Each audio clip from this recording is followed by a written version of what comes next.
Welcome to the Explainer. Okay, today we are diving into a technological shift that's literally rewiring global politics right before our eyes. I mean, from grassroots local campaigns all the way up to the highest levels of government decision-making, artificial intelligence is officially here, and it's rapidly becoming, arguably, the single most powerful tool in the modern political arena. Throughout this Explainer, we're going to stick strictly to the facts of how this tech is being deployed today, taking a totally objective look to understand both the incredible innovations and, frankly, the unprecedented risks. Okay, let's dive into this, because the question you're seeing right here really hits on the core tension of this entire topic. Think of it like a giant scale. On one side, you've got experts who believe AI could vastly improve our democratic systems, helping governments process massive amounts of data to make better, faster decisions for the public good. But on the exact same scale, critics are sounding a massive alarm.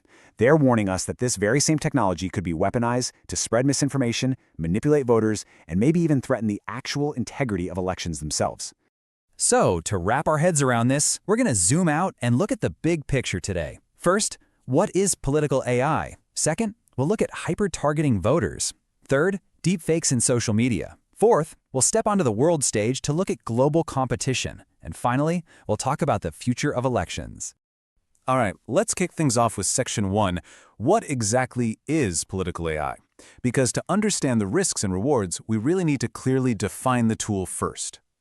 Basically, when we say artificial intelligence in this context, we're talking about computer systems that can analyze absolute mountains of data, literally in the blink of an eye. For politics, this means feeding public opinion data and online trends right into an algorithm to build campaign strategies on a scale we've never seen. Political organizations realized super quickly that by using these systems, they could understand us, the voters, spot hidden patterns, and even predict human behavior in ways that were straight up impossible just a few short years ago. Moving right along to Section 2, hyper-targeting the voter. Let's zoom in on the micro level and see how AI is actively changing campaigns on the ground. And this brilliantly illustrates exactly what we're talking about. Look at how AI shifts campaigns completely away from that old-school one-size-fits-all messaging. It's all about hyper-personalization now. So, a young voter's data profile? That triggers the AI to send them content exclusively about jobs and education. Meanwhile, a business owner gets targeted with messaging about taxes and economic growth. And a retired citizen? They're going to see tailored info on healthcare and pensions. It makes political outreach incredibly, almost scarily efficient. But it's not just about figuring out who to talk to. It's about the lightning speed of creating the message itself. Today, AI can spit out full articles, draft complete political speeches, and generate images or videos in literally seconds. Political teams are leaning hard into these tools to massively boost their efficiency and reach huge audiences faster than humanly possible. But here's the catch. This insane efficiency creates a brand new problem: the sheer, overwhelming, non-stop volume of material it blasts out into the world. Which brings up a really important question. If automated systems are churning out thousands of perfectly crafted, highly targeted political messages every single day, how on earth are we supposed to know what's actually authentic and what's just a machine-generated strategy? Verifying political truth in an AI-saturated environment is quickly becoming a massive hurdle for everyday voters.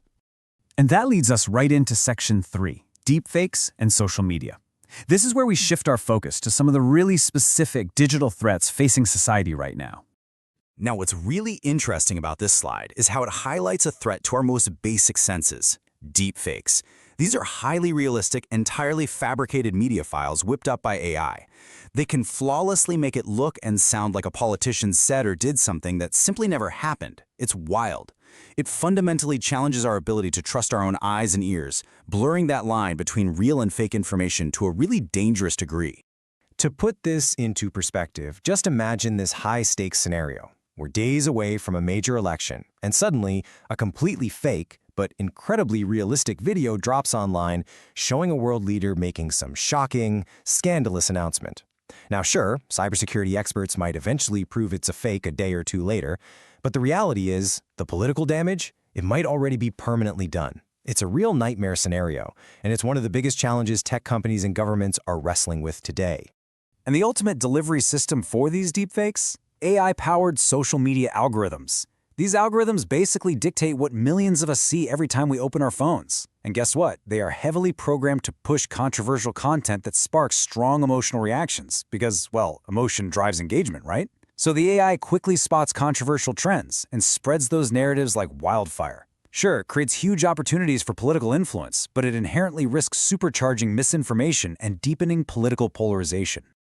Let's move to and see how this builds, zooming out from campaigns and social media to the global stage with Section 4, Government and Global Competition. Because hey, political campaigns are definitely not the only ones using this stuff. Governments all over the world are pouring money into AI, using it on a massive scale. We're talking cybersecurity, public administration, incredibly complex economic forecasting, city traffic management, massive healthcare planning, and of course, critical national security. By analyzing oceans of data, AI is helping governments respond to challenges incredibly fast and genuinely improve public services for all of us. But, as you might expect, this widespread adoption has sparked a pretty fierce debate. Supporters argue that AI makes governments significantly more efficient, right? It lets them optimize resources and deliver way better services. However, critics worry deeply about the privacy side of things, because to run these massive systems, governments have to process huge amounts of citizen data. And that leads to some very real, very valid fears about surveillance, the erosion of our privacy, and the potential misuse of all that sensitive information. And look, this tech isn't just an internal tool for running cities, it is a major, high-stakes geopolitical battleground. Right now, the United States and China are locked in a massive global AI race, pouring billions of dollars into development. Experts are literally comparing this to the 20th century space race. Both nations see AI as the absolute key to future economic growth, military strength, and global influence. Whoever pulls ahead in this technology is going to gain a massive, maybe even unbeatable advantage in international power. Which brings us to our final stop, Section 5, the future of elections. Where is all of this actually heading? So the crucial point is this: is AI manipulation just a fancy, upgraded version of traditional political advertising, or is it a genuine threat that undermines how we make democratic decisions? Honestly, future elections probably won't just be human versus human, they're going to be machine versus machine. On one side, you'll have AI systems designed to inform voters, tools built to detect fraud, beef up security, and run real-time fact-checking. But they're going to be locked in a constant, high-stakes battle against AI systems built to mislead voters, pumping out deepfakes, misinformation, and automated propaganda. Which makes this quote from the source material so spot on. The challenge for governments, technology companies, and citizens will be finding the right balance between innovation and responsibility. That really hits the nail on the head. AI is no longer just some niche tech story coming out of Silicon Valley. It's a political story, it's an economic story, and it's absolutely a global security story that impacts every single one of us watching. How we handle this right now is going to write the rules for society for decades to come. So I want to leave you with one final thought to chew on. The decisions being made right now by developers, by lawmakers, and by us, the voters, are actively shaping the world of tomorrow. So what do you think? Will AI ultimately strengthen our democratic institutions by making them smarter and more efficient? Or is it going to become a tool that threatens political freedom and our very grip on reality itself? Thanks so much for joining me as we explored this explainer, and as always, keep questioning the world around you.